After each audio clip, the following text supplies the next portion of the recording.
महत्वपूर्ण इंतजार हम लोग अभी कर रहे हैं। माननीय मुख्यमंत्री भूपेश बघेल जी जो कि हम लोग के बीच आ चुके हैं, अब से कुछ देर के बाद ही वो मंच पर होंगे। उनसे बातचीत होगी छत्तीसगढ़ के विकास को लेकर के। गढ़बो नवा छत्तीसगढ़ का जो नारा मुख्यमंत्री ने दिया, अब वो गढ़गे नवा छत्तीसगढ़ तक किस तरीके से पहुंचा है, इस विजन को लेकर के भी चर्चा होगी और ये जानने और समझने की कोशिश होगी कि छत्तीसगढ़ को लेकर के जो विजन है माननीय मुख्यमंत्री का, उसमें कितना आगे छत्तीसगढ़ बढ़ा है और आगे की प्लानिंग इसको लेकर के और क्या है। और साथ ही साथ तमाम अन्य विषय भी हैं छत्तीसगढ़ को लेकर के, यहाँ के सामाजिक विषयों को लेकर के, यहाँ के अन्य जो हम लोग तमाम समस्याओं को देखते हैं उनको लेकर के माननीय मुख्यमंत्री का विजन क्या, इसको जानने की कोशिश होगी। और साथ ही साथ छत्तीसगढ़ के अंदर विगत 3.5 वर्षों में क्या बदला है, जिन बातों को, जिन कार्यक्रम को, जिन तमाम योजनाओं को मुख्यमंत्री हम लोगों के सामने लगातार रख रहे हैं, उन योजनाओं को थोड़ा मुख्यमंत्री के माध्यम से हम लोग समझने की कोशिश करेंगे। तो थोड़ा सा इंतजार, आप लोगों का बहुत अभिनंदन, बहुत स्वागत आप लोगों का कि आप लोग हमारे बीच मौजूद हैं और बस इंतजार माननीय मुख्यमंत्री जी का है। अब से कुछ देर के बाद वो हमारे बीच में होंगे और उनके साथ हम लोग इस सेशन को आगे बढ़ाएंगे, चर्चा करेंगे छत्तीसगढ़ के विकास को लेकर। ममता, बिल्कुल, विकास का छत्तीसगढ़ किस तरीके का है, क्योंकि इन दिनों छत्तीसगढ़ के विकास की हर राज्य में चर्चा होती है और एक मॉडल के तौर पर छत्तीसगढ़ का जो विकास है वो इस वक्त खुलकर सामने आ रहा है। मुख्यमंत्री ने जिस तरीके से कार्य किया और अब तक छत्तीसगढ़ में कितना विकास हो चुका है, जो नई नई योजनाएं और अलग योजनाएं छत्तीसगढ़ की जनता के लिए रखी हैं, उनके विकास के लिए रखी है, आज उसी पर चर्चा करेंगे। साथ ही साथ जिस तरीके से महिलाओं को आत्मनिर्भर बनाया है, यहाँ पर हर तबके को ध्यान में रखा है, ग्रामीण अंचल से लेकर शहरी अंचल तक जो योजनाएं हैं उसको विस्तार पूर्वक रखा है, उसके बारे में चर्चा करेंगे। और कुछ ही समय में हमारे बीच माननीय मुख्यमंत्री पहुंच जाएंगे और उसके बाद हम इस कार्यक्रम की शुरुआत करेंगे और मुख्यमंत्री से तमाम जो सवाल हैं वो जनता के रखे जाएंगे और मुख्यमंत्री विस्तार पूर्वक आप सभी के बीच उन सभी जवाबों का, उन सभी सवालों का जवाब जरूर देंगे।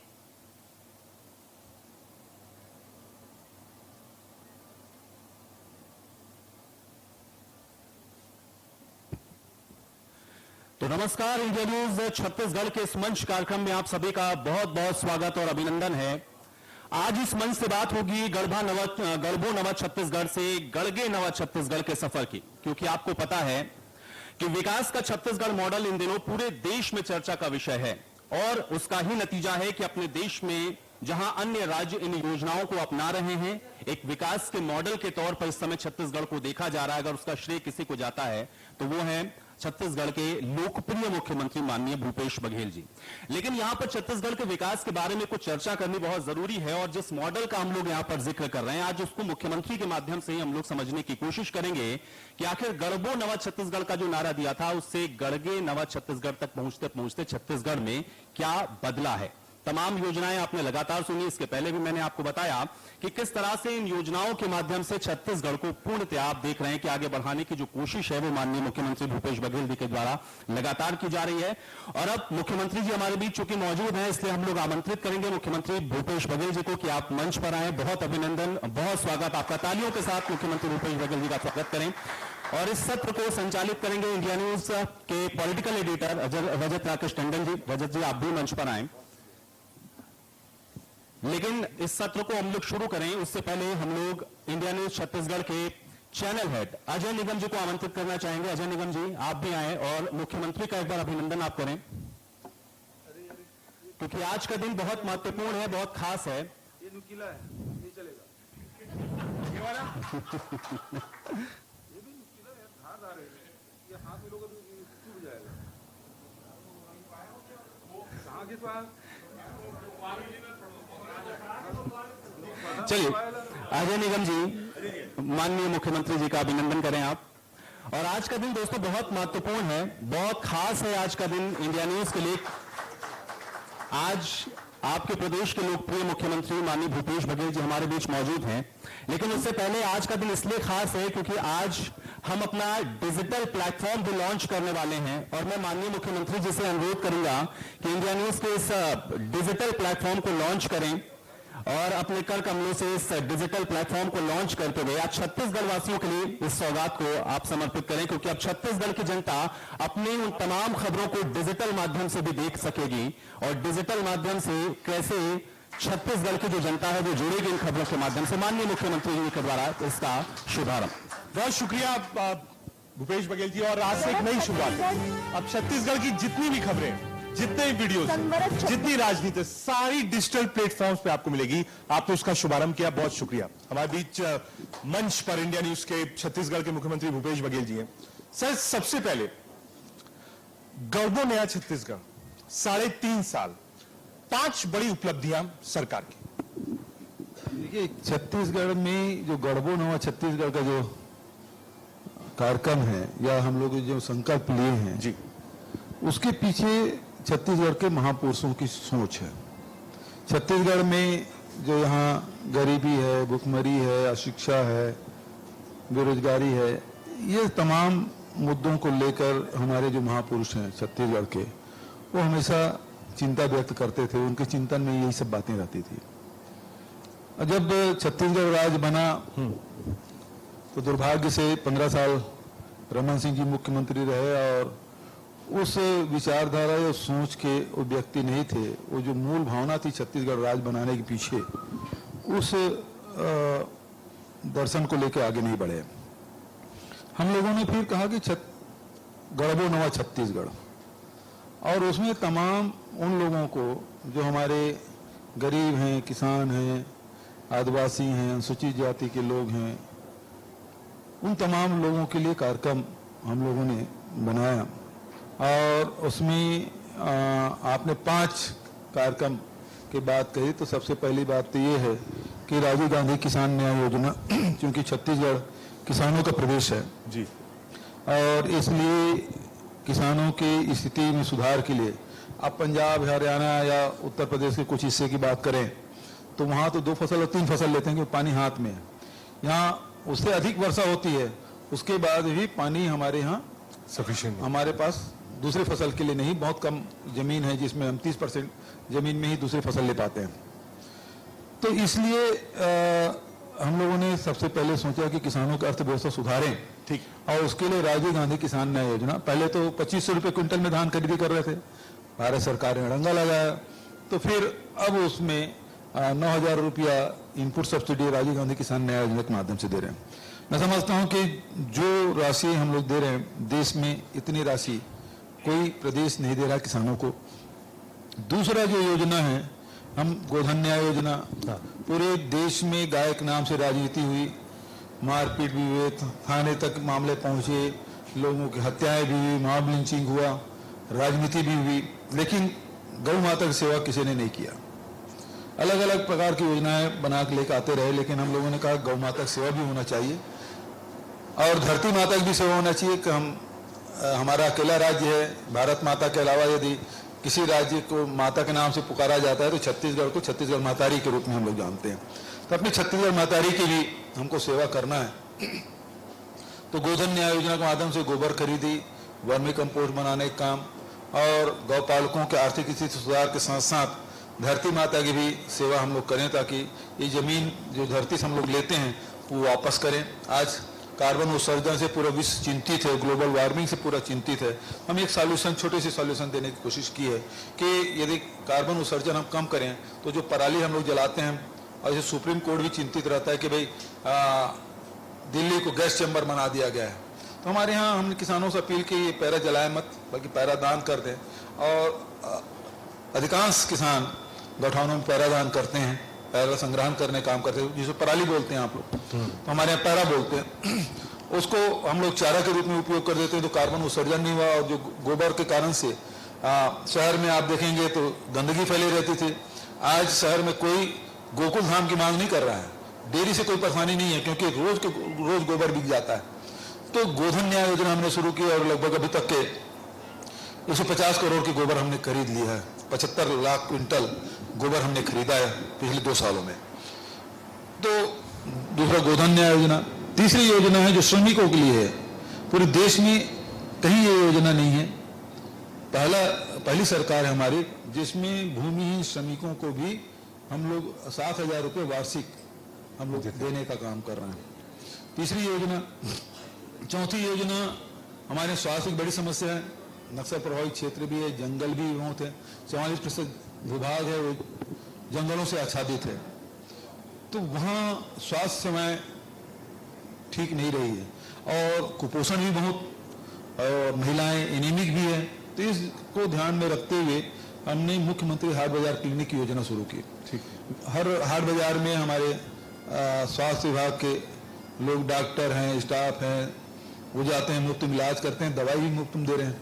और आज 3.5 साल हो गया, नहीं तो इसके पहले बस्तर में मलेरिया से मौतें, एक समय था जब हमारे पत्रकार लोग तुलना करते थे कि बस्तर में नक्सलियों से के गोलियों से हमारे जवान शहीद हुए कि मलेरिया कारण से उनकी मृत्यु हुई, ये तुलना करते थे। आज मलेरिया से इस प्रकार की कोई घटना नहीं हो रही है। मलेरिया मुक्त बस्तर और मलेरिया मुक्त छत्तीसगढ़ का अभियान हमने शुरू किया। तो जो मलेरिया के कारण से जो परेशानी, जो इंडेक्स है वो 4% है, 4% से ऊपर था, अब 0.7% आ गया है। तो काफी हम लोग हाट बाजार क्लिनिक योजना का हमारा लाभ मिला। शहर में भी दैदिरी क्लिनिक योजना और शहरी मोबाइल मेडिकल यूनिट भी हम लोग संचालित कर रहे हैं, जिससे लाखों परिवार इससे लाभ ले रहे हैं। 5वां स्वामी आत्मानंद अंग्रेजी स्कूल, और अभी तक के हमने 171 पहले संचालित किए थे, अभी 76 हमने स्वीकृत किया। कल ही बजट हमने सप्लीमेंट्री हमारा हुआ, तो उसमें 9,000 शिक्षक और 2,000 और स्टाफ की भर्ती, और उसके साथ 10,000 अन्य स्कूलों के शिक्षकों की भर्ती के लिए भी हमने स्वीकृति प्रदान की। तो हमारे यहाँ स्वामी आत्मानंद अंग्रेजी स्कूल ऐसा है कि एक सीट के पीछे कम से कम 10 लोगों का आवेदन आ रहा है। तो उसी प्रकार से अब 6वां भी बता देता हूँ कि लघु अनुपज जो है हमारे यहाँ 44% जंगल मैंने पहले बताया, और उसके कारण से लघु अनुपज बहुत है, लेकिन खरीदी की व्यवस्था नहीं थी। पिछले 3 साल में पहले 7 प्रकार के लघु अनुपज खरीदे जाते थे, अब 65 प्रकार के लघु अनुपज खरीदे जा रहे हैं। उसका फायदा ये हुआ, उसको वैल्यू एडिशन किए तो पूरे देश के जो जितने लघु अनुपज खरीदे जाते हैं पूरे देश में, उसका 74% केवल छत्तीसगढ़ में। पिछले साल वन मंत्री यही आके 11 पुरस्कार वन विभाग को देके गए। तो योजनाएं बहुत सारी है।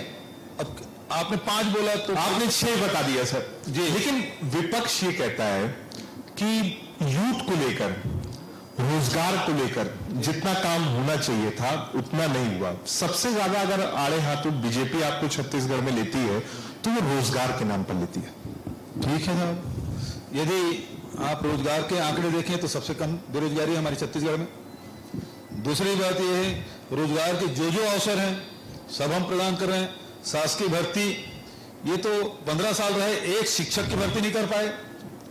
हम तो सरकार बनते ही असिस्टेंट प्रोफेसर की भर्ती किए और शिक्षकों की, स्कूलों में शिक्षकों की भर्ती शुरू की, पटवारी की भर्ती, जवानों की भर्ती, और अभी मैंने बताया कि 20,000 पोस्ट तो अभी मैंने स्वीकृत किया।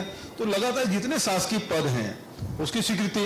हम कोई अग्निवीर नहीं बना रहे हैं, हम कोई सेना की भर्ती भारत सरकार करते हैं, लेकिन मैं कोई शिक्षा वीर या चिकित्सा वीर, पटवारी वीर, तहसील वीर ऐसा तो कोई नहीं कर रहा हूं। नहीं, लेकिन सरकार कह रही है कि अग्निवीर में दिक्कत क्या है, अग्निपथ में दिक्कत क्या है, रोजगार मिलेगी, उसके बाद जब बाहर निकलेगा सर्टिफिकेट मिलेगा, 10-12 लाख रुपए मिलेंगे। कहा विपक्ष जबरदस्ती खड़ा कर रहा है। कहा Tandon ji one pension, one rank one pension की बात कर रहे थे, अब नो रैंक नो पेंशन हो गया, और 4 साल में बेरोजगार हो जाएगा। 17 साल में भर्ती हुआ, 17 से 21 साल के बीच में भर्ती होगा, वो 4 साल बाद निकलेगा, शादी कार्ड छपवाएगा तो भूतपूर्व सैनिक, मतलब शादी पहले रिटायर। हर आदमी जब रिटायर होता है तो उसके बाद नाती पोते सब रहते हैं, पूरा परिवार रहता है ना। और हम तो उसमें भी पेंशन, ओल्ड पेंशन स्कीम लागू कर दिए। हम बुढ़ापे में भी ध्यान कर रहे हैं, ये जवानी में भूतपूर्व कर रहे हैं। नहीं, लेकिन सरकार का जो तर्क है, सरकार, हालांकि हाउस चल रहा है अभी, इस पर डिबेट स्वीकार नहीं हुई है, हम उम्मीद करते हैं कि इस पर डिबेट होगी। किसमें? अग्निवीर को लेकर अभी डिबेट नहीं हुई है हाउस में, लेकिन सरकार के अपने 3-4 तथ्य हैं। उन्होंने कहा साहब 25% का कोटा है, हम रख लेंगे, कोई दिक्कत नहीं है। कहाँ? सरकारी नौकरियों में प्राइवेट फर्म से वो भी बाहर आए। उन्होंने कहा कि साहब आप अग्निवीर बनाइए, हम उनको प्राथमिकता देंगे। तो जो उन्होंने कहा, उन्होंने इस बात को कैटेगरी कहा कि भाई एक अगर 12वीं पास है या 10वीं पास, अगर वो बेरोजगार है और अगर वो 4 साल अग्निवीर बन के आ रहा है, बहुत मजेदार किस्सा होने जा रहा है। तो पत्रकार सवाल पूछ रहे हैं, पूछने के लिए हैं। अब उल्टा ये हो रहा है कि मैं इनसे सवाल पूछूंगा। ठीक है सर, बिल्कुल। सवाल ये है, हाँ, सवाल ये है कि भारत सरकार ने अब तक के जो रिटायर्ड जितने भी सेना के लोग हैं उसको कितना परसेंट आज तक की नौकरी दे पाए? अभी ऐसा कोई प्रावधान फिलहाल नहीं, इसके पहले भी है। हाँ, क्षमा चाहूंगा, नहीं, अभी भी 2% से कम लोगों को नौकरी मिली है। 2% से कम एक सर्विसमैन में, हाँ, एक सर्विसमैन को 2% से भी कम मिला है। अब कहां 25% दे पाएंगे भाई? और फिर एक मिनट, दूसरा सवाल, यदि सेना में तो बिना आरक्षण के होता है, हाँ, बिना आरक्षण के होता है, अब 25% उसको लोगे तो आरक्षण का क्या होगा, मुझे बताइए। सवाल मैं आपसे कर रहा हूं सर, ये तो होना दिए था। ये जो सवाल है ये तो सरकार देगी, लेकिन उसमें एक जो कॉलम आया है, यही दिक्कत आजकल ना मुश्किल यही हो गया है पत्रकारों के साथ, वो किसी एक पक्ष में खड़े हो जाते हैं, जो कि न्यूट्रल होना चाहिए वो नहीं हो पा रहा। मैं बिल्कुल न्यूट्रलिटी से आपसे सवाल हाँ, तो मैं जानता हूँ आप बहुत न्यूट्रल हैं, मैं बिल्कुल लेकिन आपके माध्यम से पूरे पत्रकारों ने कहना चाहता हाँ, ठीक है, वो ठीक है सर। एक उसमें क्लॉज और भी आया जिसको लेकर कांग्रेस ने उठाया, और हालांकि राजनाथ जी ने उस पर सफाई भी दी, कहा जो ये जाति प्रमाण पत्र मांगा गया ये गलत। तो भाई सेना में जब आप आरक्षण नहीं है उसको कोई विरोध भी नहीं कर रहा है, सेना है उसमें आरक्षण नहीं होना चाहिए, पहले व्यवस्था है, तो आज जाति प्रमाण क्यों मांग रहे हो? सेना में जब जवान भर्ती होता है तो उसको मतलब कंधे से कंधे मिला के लड़ना होता है, क्योंकि जान की बाजी लगाना है, चाहे जवान हो चाहे अफसर हो। लेकिन आपने पहले जवान और अफसर के बीच में खाई कर दी। वो 30 साल का नौकरी करेगा अफसर, और 30 साल का, और जो जवान है वो 4 साल का, तो उसमें अंतर तो आएगा। मैं 4 साल के बाद तो रिटायर होने वाला हूं, अब उसको पता चला कि 6 महीने बाद मेरे रिटायरमेंट होना है, युद्ध छिड़ा है, अरे यार मैं अपनी जान बचाऊं, वो जज्बा कहां रहेगा? जज्बा जब नहीं रहेगा तो लड़ेगा कैसे? तो वो खत्म कर रहे हो आप जज्बा। ठीक है सर, कुछ राष्ट्रीय विषय, क्योंकि इधर कई बार आपका दिल्ली भी जाना ये तो हुआ। राष्ट्रीय विषय है जिसमें आप बात कर रहे थे, राजनीतिक राष्ट्रीय विषय, क्योंकि ये मैं सेना को कभी ठीक आ जाइए। जब पेशी हुई सर, आप भी थे, अशोक गहलोत जी थे, देश भर के नेता है, पार्टी है, आप लोग जा सकते हैं, आपका नेतृत्व है। बीजेपी ये कह रही है कि साहब ईडी ने बुलाया है, अगर कोई दिक्कत नहीं है, आप पाक साफ हैं, जाइए सवालों के जवाब दीजिए, पहला। दूसरा कि अगर कुछ नहीं था तो आप कोर्ट गए, कोर्ट ने क्वेश्चन क्यों नहीं किया, इतना बवाल क्यों है, और उदाहरण क्या दिया जाता है? बीजेपी जो देती है, बीजेपी कहती है कि साहब नरेंद्र मोदी भी जब चीफ मिनिस्टर थे उनको बुलाया गया था एसआईटी के सामने, रात में 1:30 बजे निकले थे, कोई हंगामा नहीं था, कोई गिरफ्तारियां नहीं थी, कोई लोग नहीं थे। अगर राहुल गांधी और सोनिया गांधी को बुलाया जाता है, अभी आपने सुना होगा पार्लियामेंट्री अफेयर मिनिस्टर ने कहा कि सोनिया गांधी कोई महामानव नहीं है, जो लॉ है वो रहेगा। बहुत अच्छी बात कर रहे हैं। आपको इतना डर नहीं है तो 24 अक्टूबर रोड में तो आप थे? हाँ, मैं था। छावनी बना दिया गया था, ना आपको जाने दे रहे थे ना मेरे जाने दे रहे थे। कभी हुआ है बिना इमरजेंसी लगाए किसी राजनीतिक दल के कार्यालय को आप कैंप मतलब छावनी में बदल दें और किसी जाने ना दें? कोई कार्यकर्ता नहीं जा पा रहे, पार्टी पदाधिकारी नहीं जा पा रहे, मुख्यमंत्री तक नहीं जा पा रहे हैं, और एक दिन ही 1 सप्ताह तक आप कर रहे हैं। आपको किस बात का डर है? हमारे कार्यालय भी नहीं जाने देंगे आप। और दूसरी बात है, ईडी का काम क्या है? ईडी का काम यह है जब कहीं एफआईआर हो जाए, कहीं मनी लॉन्ड्रिंग हो जाए तो ईडी वहां प्रवेश करती उसका काम वहां शुरू होता है। ठीक है। अब मुझे नेता हरियाल में बता दीजिए कौन सा मनी, कहां मनी और कहां लॉन्ड्रिंग हुआ? सब चेक में हुआ है, और किसको दिए? नेशनल हेराल्ड क्या है? 1937 में जवाहरलाल नेहरू ने, टंडन जी ने, किदवई जी ने और सरदार वल्लभ भाई पटेल ने मिलकर एजीएल बनाया। अब आप भी अब मीडिया हाउस से जुड़े हुए हैं। अभी एक कोरोना आया 2 साल के लिए, सैलरी आप सबकी आधी हो गई साहब। कितने लोग हैं, स्टाफ की छटनी हो गई। कितने मीडिया हाउस है जिसमें सब स्टाफ की छटनी कर दी गई। 2 लोगों के काम को 3 लोगों के काम को अकेले करना पड़ता है। आप कैमरामैन भी बन जाते हैं, आप एंकर भी बन जाते हैं, सब कुछ करना पड़ रहा है। तो मीडिया चलाना कितना कठिन काम है। और एक जैसे आजादी की लड़ाई में उसकी भूमिका रही नेशनल हेराल्ड, उसको बचाना सब कांग्रेसियों के, सब देश के लोगों को ये था कि भाई ये बचना चाहिए। और पैसा किसको गया? पत्रकारों की गया, जो वहां कर्मचारी थे उनको गया, और वहां बिजली खर्चा उसको देख 90 करोड़ रुपया 10 साल में 100 किस्तों में दिया गया और सब चेक में दिया गया और सब ऑडिट हुआ, है ना। और 2015 में यही ईडी कहती है कि इसमें ईडी का कोई केस नहीं बनता। आपने उस फाइल को बंद कर दिया। उस समय भी मोदी जी प्रधानमंत्री थे जिस समय फाइल बंद कर दिया गया। आज फिर खोले हैं। सोनिया गांधी महामानव नहीं है, बिल्कुल सही बात, लेकिन उसके पृष्ठभूमि भी देखिए। जो महिला देश के प्रधानमंत्री जैसी कुर्सी को 2-2 बार त्याग दिया हो, वो 90 करोड़ रुपया और वो के लिए कुछ करेगी? क्या आप मानते हैं 90 करोड़ के लिए वो करेगी? एक संस्था है बचाने के लिए कांग्रेस पार्टी ने दान दे दिया, मतलब सहयोग दिया, क्षमा चाहूंगा, लोन दिया, उसके ईडी पीछे पड़ी है। छत्तीसगढ़ में जितने इन्वेस्टर हैं चिट फंड कंपनियों में 6,500 करोड़ रुपया लगाया। और यही लोग रमन सिंह, उसका लड़का अभिषेक सिंह, वीणा सिंह, धरमलाल कौशिक, नारायण चंदेल, तमाम नेता लोग जाके चिट फंड कंपनियों कार्यालय के उद्घाटन के ब्रांड एम्बेसडर बने हुए थे। पैसा डकार के भाग गए चिट फंड कंपनियां। रामलाल कौशिक जी और नारायण चंदेल जी चांपा जांजगीर में रोजगार मेला लगाए और चिट फंड कंपनियों के कलेक्टर बुलाया, शासकीय कार्यक्रम, और बुला के उसको सर्टिफिकेट दे रहे हैं, ये रोजगार, आप एजेंट बन जाइए इस कंपनी का, और दे दिए। आज कोर्ट के आदेश पर अभिषेक सिंह के खिलाफ एफआईआर है, मसूदन यादव के खिलाफ शिकायतें हैं। सब भाजपा के लोग हैं, सांसद है, पूर्व सांसद दोनों। अब हम पिछले 3-3.5 साल से कोशिश कर रहे हैं वो चिट फंड कंपनी जितने भी हैं उसके डायरेक्टर को गिरफ्तार भी किए हैं, उसकी संपत्तियों को कुर्क भी किए हैं, तभी तक 40 करोड़ रुपए दे पाए।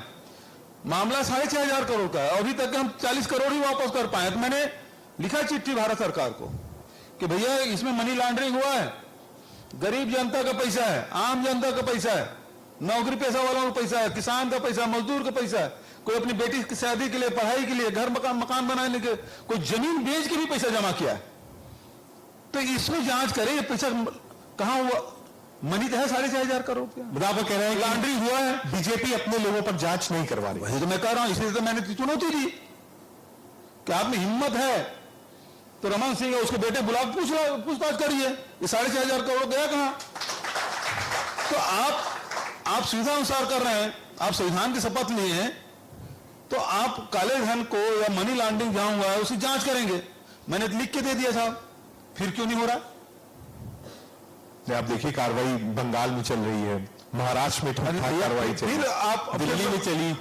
आप जवाब देने के लिए बैठे हैं कि सवाल पूछने के लिए? मैं बता रहा हूं कि विपक्ष बार बार इस बात को कह रहे हैं कि साहब सिर्फ हमारे ही खिलाफ कार्रवाई। हाँ, तो बंगाल के खिलाफ ही हो रही है जहां विपक्ष में। अब महाराष्ट्र में नहीं होगा साहब, नहीं होगा क्योंकि सरकार बदल गई। नहीं तो 10 ग्राम गांजा के लिए घूमते थे वहां ईडी आईटी, वो तो बिल्कुल हर गली मोहल्ले में घूमते थे। तो भाई जैसे थाने के जो सिपाही लोग घूमते हैं वैसे ईडी आईटी और सीबीआई के लोग घूम रहे थे महाराष्ट्र में। अब बंद हो जाएगा, अब घूमेंगे छत्तीसगढ़ में, अब घूमेंगे बंगाल में, अब झारखंड में, तो जहां जहां इसकी सरकार नहीं है, तमिलनाडु में, या फिर अभी तेलंगाना के मुख्यमंत्री ने खुलेआम चुनौती दी है, अब वहां भी जाएंगे। लेकिन वो मध्य प्रदेश है, अभी तो एक मंत्री ने इस्तीफा दिया ना उत्तर प्रदेश में, खटीक जी ने, है ना, उन्हें आरोप भी लगाया, थोड़ा जाए भला ईडी वाले वहां, थोड़ा सीबीआई वाले जाए, आईटी वाले जाए। उत्तर उन्हें खुलेआम लिखित में दिया, पूरा सार्वजनिक हुआ। बंगाल में चल रही है ट्रांसफर के 20 करोड़ के लिए, उत्तर प्रदेश भी चले जाइए, वहां भी बहुत लोग नाराज हैं, बहुत सारी बातें भी। क्यों नहीं जाती? वहां जाते नानी मर जाती है, क्यों नहीं जाते? ये ईडी का हम विरोध नहीं कर रहे हैं, ना आईटी का। ये संस्थाएं हम हमारे शासनकाल में बनाया, हम सम्मान करते हैं, लेकिन इन अधिकारियों को उनके दायित्व को, उनके जो जिम्मेदारी उसका ध्यान दिलाना चाहता हूं। आपकी जिम्मेदारी केवल वो जहां से इशारा करे वहीं छापा डालने का काम मत करिएगा। डालिए छापा, इसमें कोई विरोध थोड़ी है हमारा, लेकिन चुन के मत आप करिए ना। अरे भाई 8 साल में एक भी भारतीय जनता पार्टी शासित राज्य में उनके नेताओं के खिलाफ कोई कार्रवाई की हो तो बता दीजिए मुझे। अरे शर्म के लिए कम से कम 2-4 ठोक कर देना था। नहीं सर, लेकिन बताने के लिए आप चीफ मिनिस्टर अरे हैं। हम सब मानव हैं। सभी लोग दूध के धुले नहीं हो सकते, हम में भी गलती हो सकती है, लेकिन इसका मतलब ये नहीं है कि सामने वाले बिल्कुल दूध के धुले हुए हैं, बिल्कुल हरिश्चंद्र के औलाद हैं, ऐसा तो नहीं है। तो कुछ कार्रवाई मान लो 10 यहां करते तो 2-3 उधर भी कर दीजिए। अरे कुछ तो करिए। अब बैलेंस आप कह रहे हैं, बैलेंस नहीं है। अरे बताने का अरे अपने बच्चों के सामने आप क्या सामना करोगे? ईडी के अधिकारियों से मैं कहना चाहूंगा, आईटी के अधिकारियों से, अपने बच्चों का सामना किस प्रकार से करेंगे?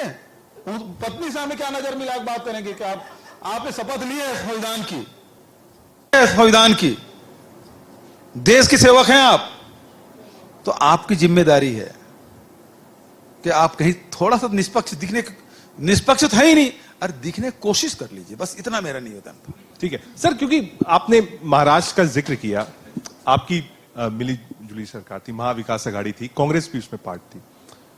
क्योंकि आप भी चीफ मिनिस्टर है, ये सवाल राजनीतिक पूछना चाहूंगा।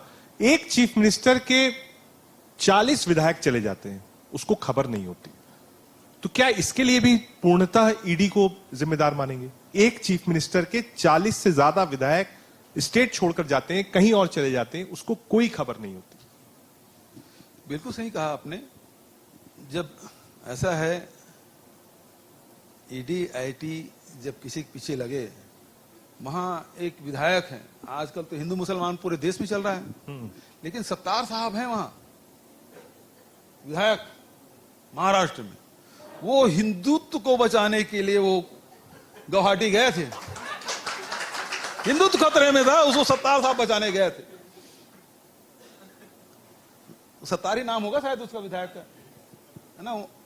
मुझे पूरा नाम नहीं, लेकिन मुस्लिम फेलो है? एक मुसलमान विधायक है, सत्तारी है ना, वो हिंदुत्व बचाने गया था। अब समझ सकते हैं साहब कैसे बचाने गए होंगे।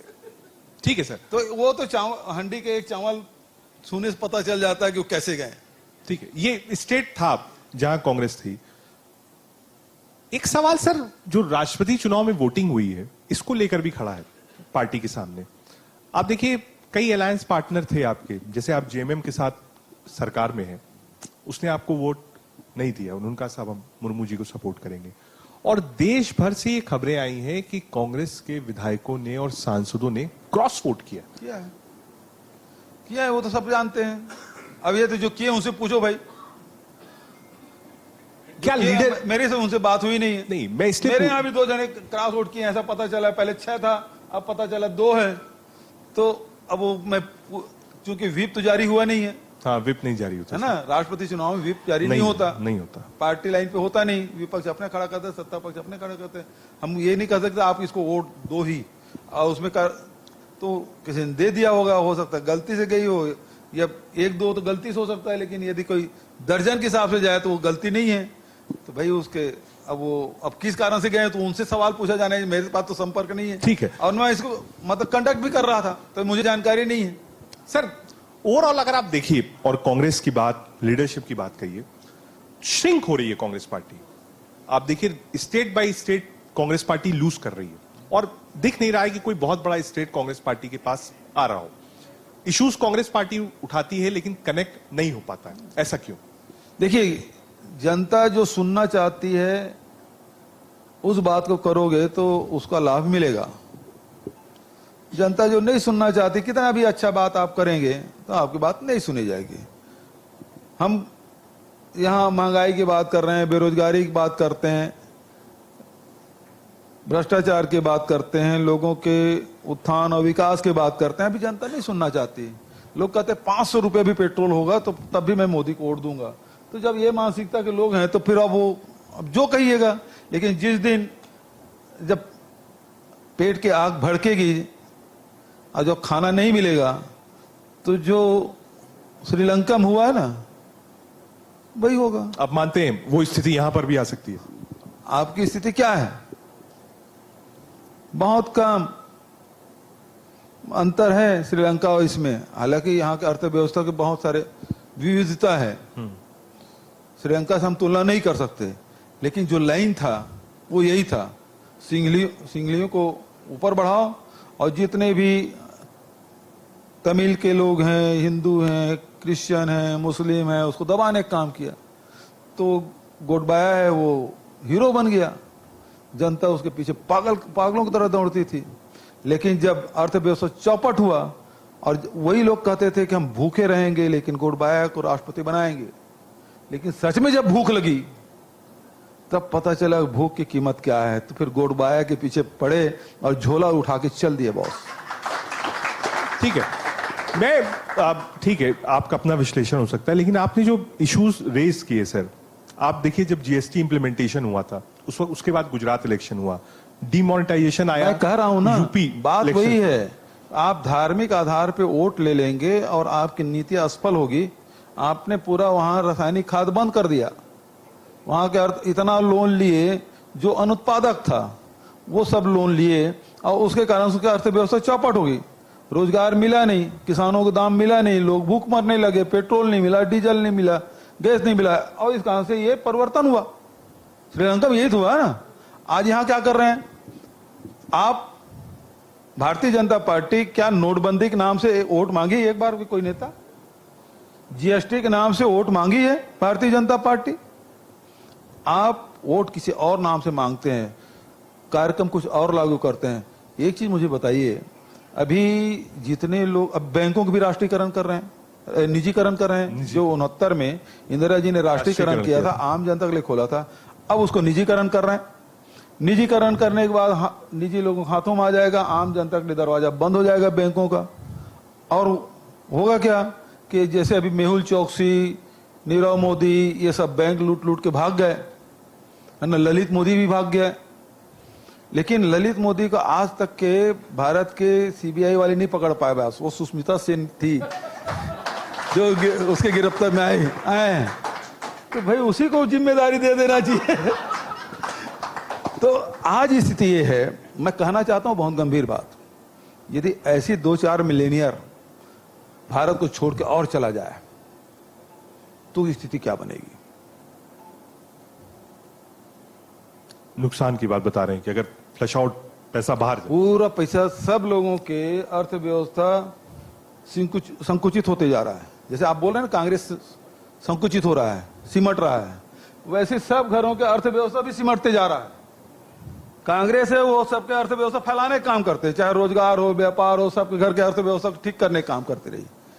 अब हो रहा है जैसे कांग्रेस सिमट रही बोल रहे हैं ना, वैसे सबके घर के अर्थव्यवस्था भी सिमट रहा है, क्योंकि पेट्रोल महंगा हो गया, रसोई गैस महंगा हो गया, डीजल महंगा हो गया, रासायनिक खाद नहीं मिल रहा है, कोयला नहीं मिल रहा है। बॉस आज तक की सरकार, आज तक की पब्लिक है अपने मांग के लिए सड़क जाम करते थे, रेल जाम करते थे, भारत सरकार खुद रेल जाम कर रही है।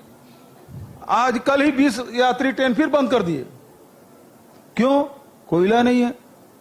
अब ये कह रहे हैं कि ऑस्ट्रेलिया विदेश का कोयला लो, जो कितने महंगा है, 4 गुना 5 गुना महंगा है। 5 गुना महंगा यदि कोयला जलाओगे तो बिजली की बिल कितना आएगा?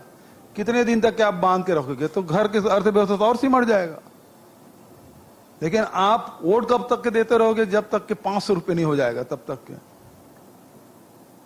तो भैया राजनीति है वो धर्म के लिए नहीं है, राजनीति है वो समाज के व्यवस्था के लिए सुचारू रूप से संचालित करने के लिए, लॉ एंड ऑर्डर के, देश की सुरक्षा के लिए, अर्थव्यवस्था के लिए, रोजगार के लिए, सामाजिक समरसता बनाने के लिए, धर्म के लिए। धर्म गुरुओं को करने दो, उनके लिए छोड़ दीजिए, आप धार्मिक बात ना करें। ठीक है, क्योंकि इकोनॉमी की बात चल रही थी सर, जीएसटी को लेकर आपकी पार्टी बहुत विरोध कर रही है। कह रही साहब जो ये जीएसटी बढ़ाया गया है, आटा, दाल, चावल, पैक फूड पर, हम इसका विरोध कर रहे हैं। सरकार कह रही है कि साहब काउंसिल में तो आप लोग भी हैं, जब बात होती है तब क्यों नहीं? भैया मूल बात क्या है, दूसरी आजादी के नाम से आप 12 बजे रात को लोकसभा में, जैसे आजादी 1947 में 12 बजे रात को लोकसभा आयोजित किया गया था, बिल्कुल याद, सेंट्रल हॉल में प्रोग्राम था। जीएसटी भी सेंट्रल हॉल में आपने संबोधित किया, आप लोगों ने बाइकआउट भी किया था। दूसरी दूसरी आजादी, और कहा था 1 नेशन 1 टैक्स। अब ये स्थिति है बॉस, 5 स्लैब में 18%, 22%, 28%, 12%, 5%। अब तो दूध, पनीर, दही वो भी सब इसी दायरे में आ गया है। कुछ बचेगा कि सांस पे भी लगा लोगे जीएसटी? ठीक है सर, क्योंकि आपने धर्म की बात करी थी, आज आप देखिए सर, जो राजनीति चल रही है वो कहीं ना कहीं राष्ट्रवाद और धर्म के इर्द गिर्द ही चल रही है। उसका जवाब आप बेहतर दे पाएंगे, लेकिन आपको लगता नहीं जब भी ऐसा कोई इशू आता है कांग्रेस को हैंस प्रूफ कर दिया जाता है एंटी नेशन है, हैंस प्रूफ कर दिया जाता है कि हिंदुओं के खिलाफ पार्टी? ऐसा क्यों? देखिए, कांग्रेस पार्टी है वो सभी धर्मों को सम्मान करती है। आज कहते हैं कि कई लोग बोलते हैं हिंदू राष्ट्र बनाया जाए। जिस देश में ही 6 दर्शन पैदा हुए हों, इसी देश में 6 दर्शन हुए, चाहे बौद्ध दर्शन की बात करें, चाहे जैन दर्शन की बात करें, चाहे हिंदू दर्शन की बात करें। और हिंदू दर्शन में भी आप किसको बोलेंगे? जो ईश्वर को मानता है वो भी हिंदू है, जो नहीं मानता वो भी हिंदू है, जो कृष्ण को माने वो हिंदू है, जो राम को माने वो हिंदू है, जो शिव को माने वो हिंदू है, जो इनको नहीं मानते देवी को मानते हैं वो भी हिंदू है। तो भाई विविधता है ना हिंदू धर्म में। और फिर हिंदुस्तान के धरती से 6 दर्शन निकले हैं, आप किसी दर्शन की बात करेंगे? और इन दर्शनों में कभी कोई विवाद हुआ क्या? वेद काल के बाद आदि शंकराचार्य जी आए, उसके पहले वेद के बाद बुद्ध और महावीर आए, उसके बाद आदि शंकराचार्य जी आए जो निराकार ब्रह्म की बात करते थे, ब्रह्म सत्य जगत मिथ्या की बात करते थे। लोगों को निरस्ता आई तो फिर भक्ति मार्ग आया, भक्ति मार्ग के बाद अब कबीर, गुरु नानक देव आए जो निराकार, वो भी निराकार ब्रह्म को मानने की बात ज्ञान मार्ग में आए। तो यहाँ तो विविधता है। किसी एक चीज में आपकी पूजा पद्धति एक प्रकार के क्या, आपके अलग हो सकता है, मेरा अलग हो सकता है, लेकिन आप भी हिंदू, मैं भी हिंदू, हमारी विविधता है। वो अलग प्रकार से पूजा करते हैं, वो अलग प्रकार के, लेकिन है तो हिंदू। लेकिन एक छवि बन जाती है ना सर। आप देखिए 2014 इसलिए कांग्रेस सभी धर्मों का सम्मान करती है। उसका कारण यही कि यहां सब कुछ अनेकता है, उसके बाद भी हमारे में एकता है, और इस चीज को लेकर चलती है। अभी मैं विवेकानंद विद्यापीठ गया था, युवा दिवस मनाए। विवेकानंद आश्रम एक जगह है जो सर्वधर्म समभाव की बात करते हैं। उस समय तो राजनीति भी नहीं है। कब लिख के गए हैं? 1887 में विवेकानंद जी जो उनका नियमावली है, और सभी धर्मों को प्रार्थना उसमें करते हैं। विवेकानंद आश्रम में सभी सम्मान करते हैं, उसमें कोई भेदभाव नहीं है। एक्चुअल में प्रतिनिधित्व वही करते हैं। रामकृष्ण परमहंस ने कहा क्या, आप किसी, विवेकानंद जी भी शिकागो भाषण आप करिए, किसी भी रास्ते से चलिए, किसी धर्म से चलिए, किसी पंथ से चलिए, आपको पहुंचना तो वही है। नदियां जिस प्रकार से कहीं किसी पहाड़ से निकले, लेकिन पहुंचता समुद्र में है। ठीक है, दूसरा पार्ट सर, राष्ट्रवाद, उसको लेकर भी काफी सवाल। आप देखिए तिरंगा पर प्रधानमंत्री जी ने ट्वीट किया कि साहब हर घर तिरंगा लगाएंगे। कांग्रेस ने कहा साहब ये क्या है, और जयराम रमेश जी ने कहा भाई संघ ने 57 साल नागपुर में झंडा नहीं लगाया। खादी को लेकर विवाद हुआ। वो सवाल उन्होंने किया ना कि 52 साल तक के आपने नागपुर के जो आपके संघ का कार्यालय है उसमें क्यों झंडा नहीं लगाया? सवाल तो उसको जवाब देना चाहिए, क्योंकि आप जब संविधान लागू किए तो अंबेडकर के भी आपने पुतला दहन किया था, गांधी जी भी किया था। महिलाओं को संपत्ति में अधिकार देने की बात हुई थी, तब भी ये भाजपा आरएसएस वाले, उसका भाजपा तो उस समय था नहीं, उस समय जनसंघ था, इन लोगों ने विरोध किया। तो जहां समानता और अधिकार की बात होती है वंचित वर्गों को, तो वहां ये लोग विरोध करते हैं। तो सवाल इस बात का, आप हर घर में तिरंगा लगाएं, कोई तिरंगा तो हमारे द्वारा दिया गया, कांग्रेस के द्वारा हुआ। आज 21 तारीख है, कल 20 तारीख को 75 साल पूरा हुआ। नेहरू जी ने प्रधानमंत्री रहते तिरंगा को अंगीकार किया, भाई तिरंगा आज चल रहा है ना, उसका विरोध नहीं। विरोध किस बात का है कि सवाल यह है कि आप 52 साल तक के अपने कार्यालय में क्यों झंडा नहीं फहराए, नंबर 1। नंबर 2, जो खादी का जो झंडा की बात कहे थे और जिस संस्था को दिया गया था उसे आप छीन लिए। अब वो नहीं होगा, आप सिल्क भी बना सकते हैं, किसी की बना सकते हैं, कुछ भी बना सकते हैं। तो ये इस बात का विरोध हो रहा है कि आप उस डिजाइन में आप कोई चेंज नहीं कर रहे, ठीक है, लेकिन किसी भी कपड़े से कर रहे हैं और जो लोगों को रोजगार मिल रहा था उसको आपने वंचित कर दिया। बात इस बात का है। तिरंगा लगाया, हम भी कार्यक्रम किए हैं, हमारे एनएसयू के बच्चे सब तिरंगा सब घर में बांटने का काम कर रहे हैं। तिरंगा ये 2 रंगी हैं, हम तिरंगे वाले हैं, सर आप चीफ मिनिस्टर भी हैं और लगातार पार्टी आपको देश में भी जहां प्रोग्राम्स होता है, चुनाव होता है, वहां भेजती है। दो बड़ी कमियां जो आपको लगे, आप मन से बताना पाए कि कांग्रेस पार्टी में ये चीज मिसिंग है जिसकी वजह से आप पीछे हुए, क्योंकि आप हर जगह ऑब्जर्वर भी रहते हैं, कई चुनावों में भी आपकी ड्यूटी लगती है, जहां चुनाव होता है भेजा भी जाता है, यूपी जैसे बड़े राज्य में भी आपने कैंपेन किया, दिक्कत कहां पर है सर? देखिए, एक चीज है कि हम लोग थोड़ा सा परंपरागत रूप से चुनाव लड़ते हैं, जबकि हमारे सामने जो है वो पूरे 5 साल तैयारी करते रहते हैं, लगातार काम करते रहते हैं और आधुनिक तकनीकी का भी उपयोग करते हैं, है ना। तो आधुनिक तकनीक के उपयोग में तो ईवीएम तक पहुंच जाते हैं वो लोग। हम लोग परंपरागत रूप से करते हैं, इस कारण से पिछड़ जाते हैं। तो ये कमजोरी हमारे में है कि हम लोगों को चुनाव के हिसाब से केवल 4 महीने पहले या 6 महीने पहले जागृत नहीं होना चाहिए, लगातार उस प्रदेश में काम करते रहना चाहिए। पहली बात ये है। दूसरी बात ये है कि हम लोगों में कोई एक आदमी ऐसा निकल जाता है कि इन चुनाव के पहले ऐसा बयान दे देता है कि पूरा उलट पुलट हो जाता है। मणिशंकर अय्यर जी बयान दे पिछले गुजरात के चुनाव में। नहीं, इस बार भी सर गुजरात के अध्यक्ष ने कुछ कहा है। अब वो मुझे जानकारी नहीं है, आप लोगों को ज्यादा जानकारी होगी। तो इस प्रकार से जो बयानबाजी हो रहे हैं उसमें रुकना चाहिए, सबको एक साथ मिल के लड़ें। अरे हम लोग अंग्रेजों को भगा दिए बॉस, तो उनके मानने वालों क्या बात है। ठीक है हमारे सर, छत्तीसगढ़ में वो जो शब्द है बहुत फेमस है, कका शब्द चल रहा है, उसके बारे में कुछ बताइए ना सर। अब ये कका शब्द तो पब्लिक की तरफ से आया है, वो देखो एक लोकगीत है सर, अगर आप एक भरोसा है लोगों को हाँ कि भूपेश है तो हम, ये टैगलाइन हो गई सर चुनाव की। तो उस समय जब लॉकडाउन था, किसी के पास पैसा नहीं था, कोई उम्मीद नहीं कर रहा था कि हम राजीव गांधी न्याय योजना किस्त भी देंगे। जब लोगों के लिए, लोग ऑक्सीजन के लिए पूरे देश में तड़प रहे थे, तो लोगों को विश्वास था कि हमारे ऑक्सीजन की पूर्ति होगी, हमको रेमडेसिविर मिलेगा, हमारी दवाइयों की व्यवस्था होगी, हमारे बेड की व्यवस्था होगी। तो एक विश्वास लोगों में बन गया है। तो पिछली सरकार में महुआ को 2 रुपये किलो में कोई खरीदने वाला नहीं, सड़कों में फेंकते, आदिवासी कभी महुआ फेंकेंगे, लेकिन फेंकने में मजबूर हुआ। उस समय में 17 रुपये समर्थन मिले थे, हम 30 रुपये। ये विश्वास हुआ कि नहीं, हमारे अर्थव्यवस्था चौपट नहीं होने देगा। ये कांग्रेस का मुख्यमंत्री है, ये जेब में डालने का काम करते हैं, चाहे राजीव गांधी किसान न्याय योजना का हो, चाहे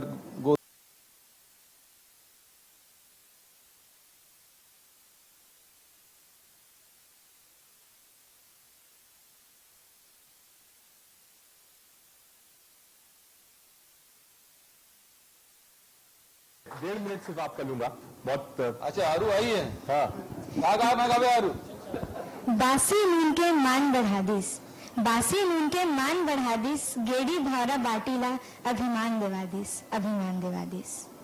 वाह,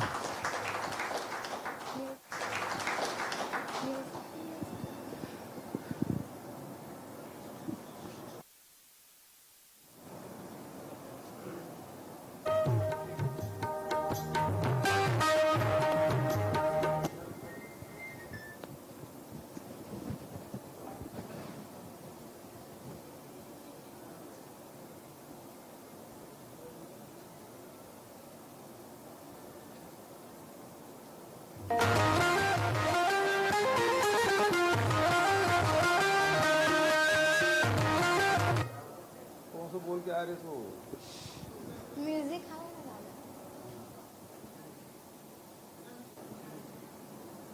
ले बिना म्यूजिक के गा दे तो हो जाए।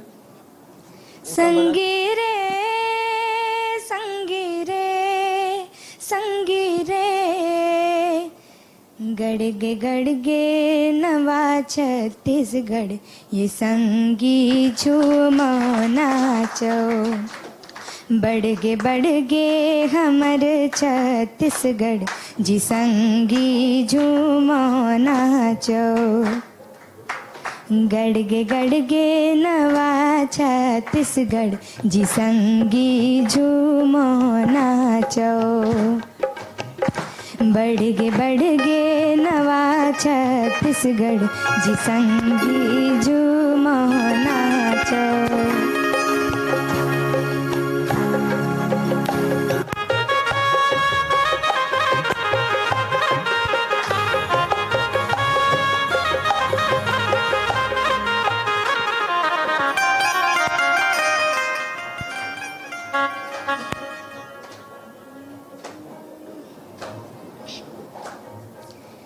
भूपेश कका के राज हावे, जिंदगी अपन सब सुगरावे। भूपेश कका के राज हावे, जिंदगी अपन सब सुगरावे। तनगे तनगे नवा छत्तीसगढ़, हसंगी झूमो नाचो। तनगे तनगे नवा छत्तीसगढ़, जी संगी झूमो नाचो।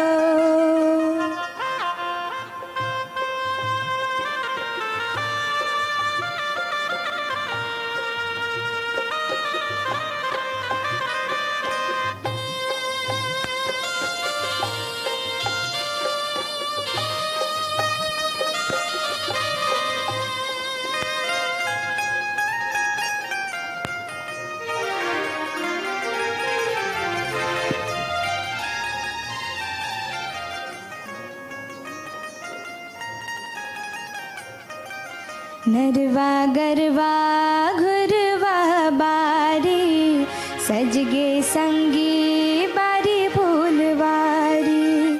किसान मन के शान बढ़ गे, धान के हमर मान बढ़ गे।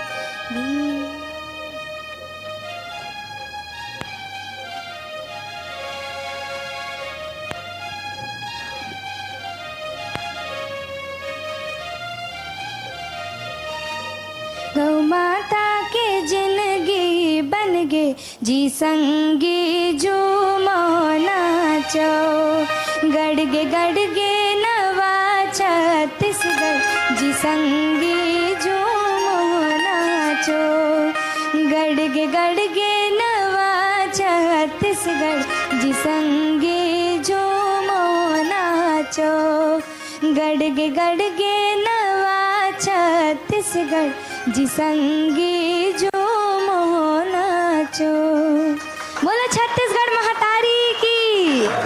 बहुत शुक्रिया आपका सर। क्योंकि शो की शुरुआत हुई थी तब आपने कहा था कि बहुत ज्यादा तीखा है, शार्पन है, कोशिश किया इसको वो कर दें। और मैं जानना भी चाहूंगा कि आपका मिशन छत्तीसगढ़ क्या होगा चुनाव के लिए? मिशन छत्तीसगढ़ कितनी सीटें? देखिए, पिछले समय जब चुनाव हुआ तो हमको तो 68 सीट दिया था, लेकिन जितने चुनाव हुए, उपचुनाव हुए, उसमें लगातार हम लोग जीतते जा रहे हैं। तो अब हमारी संख्या बढ़ के 71 हो गई। तो हम लोगों का लक्ष्य 71 से नीचे नहीं हो सकता, ऊपर ही होगा। 71 प्लस यानी आपका लक्ष्य। ठीक है, बहुत शुक्रिया सर आने के लिए। और क्योंकि आपने कहा था तो मैं एक बार आपसे कहूंगा, क्योंकि मुझे नहीं आता है, एक बार अगर आप मुझे भी सिखाते।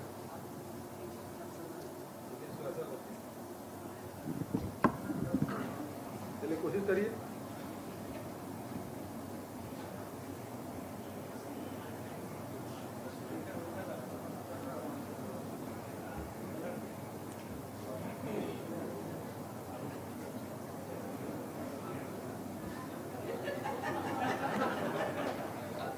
कोशिश तो कर ही रहा हूं सर। हाँ, कोशिश करने वाले हार नहीं होती।